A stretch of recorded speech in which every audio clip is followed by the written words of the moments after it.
The Sefer, it's called the Pelei Yoetz. Yeah, Rabbi Eliezer Papo.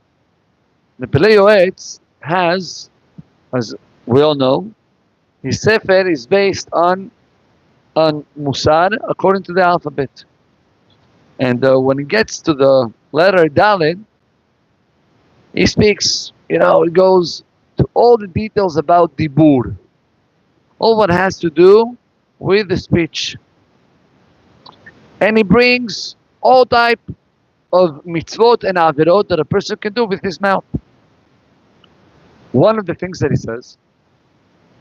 says something, it's a little bit tough, but he says how much a person must be careful when he gets home or when he have workers and he rebukes them and he tells them to do something or why they didn't do something. And when they answer to the owner, to the Baal Habayit, right? The Baal Habayit doesn't even hear them. Which means the Pelei Yoetz says there is a nature that a human being has when you have people that are under you that you're not capable to listen to them. So you want to tell them something, you rebuke them, and you're not giving them a chance, right, to answer you back and to explain themselves. Says the Pelei Yoetz, we got to be very careful with that. Why? He says because after 120, we're going to have Borei Olam rebuking us. And we would like to answer and to say all type of excuses, and those we would love to have those excuses being accepted. And if Chas v'Shalom we don't act that way to other people, so Borei Olam Chas v'Shalom will act in the same coin, the same way that we acted also to us. So says the Pelei Yoetz, not only we care about what we say, we care about what we hear and how to hear. It says that Shammai and Bet Hillel, the Gemara says, Halacha kebet Hillel.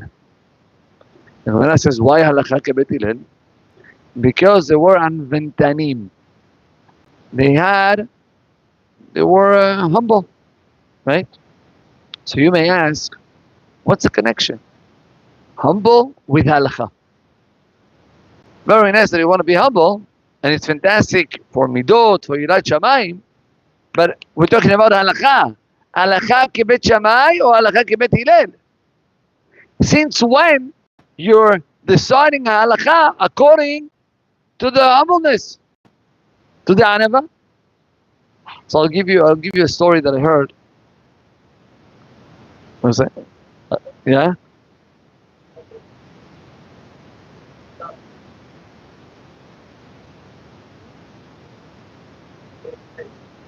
Yeah. Amen. So there is a story that says about a shul, a community, that they had a rabbi, and it was already, Baruch Hashem, he got to the very big age, old age. So the rabbi was not functioning anymore. The rabbi decided, I'm ready to step back and to give my my spot to another rabbi. Rabotai, the shul, very important shul, decided to start checking different type of candidates. Finally, they got to two candidates. Two rabbis that can be actually amazing for the shul. Okay, so they started to test. One rabbi came one Shabbat, the other rabbi came another Shabbat. They spoke with the board, and they spoke with the this and that.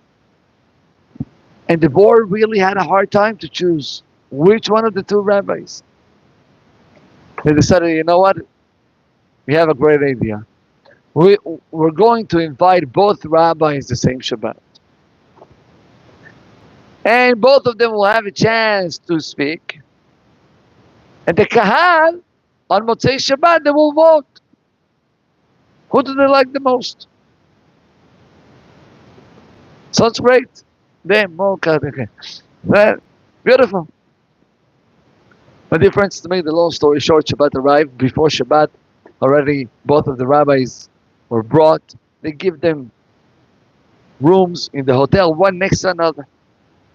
Now, there was one rabbi that his type was like very spontaneous, and he has that ability to take out and to speak about whatever you want on the spot. It doesn't have to prepare so much.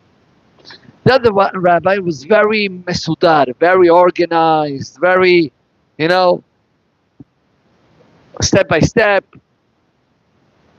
So you have the spontaneous rabbi in one room and the organized rabbi in the other room. And Friday afternoon, right, the organized rabbi was all stressed up. Listen, that's the final test. So he sat down with books and papers and he rolled line by line.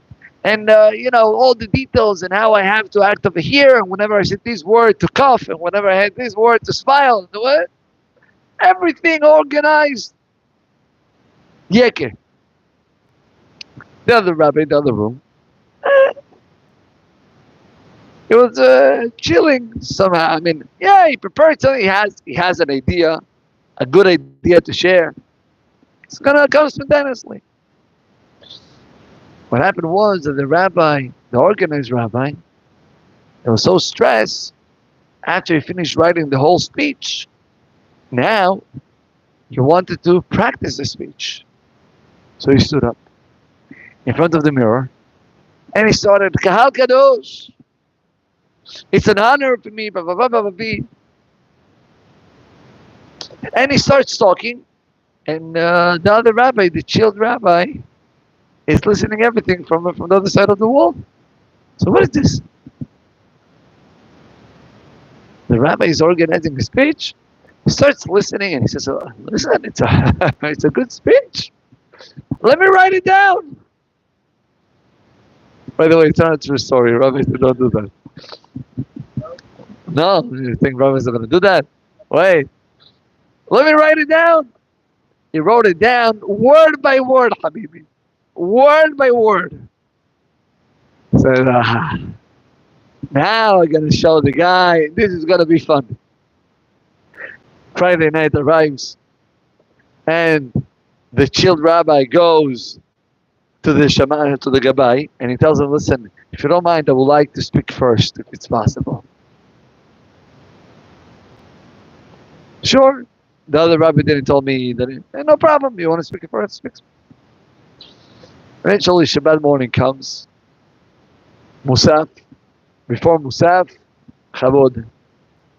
The first rabbi stands up, brings this small paper, and he starts word by word the whole speech of the second rabbi.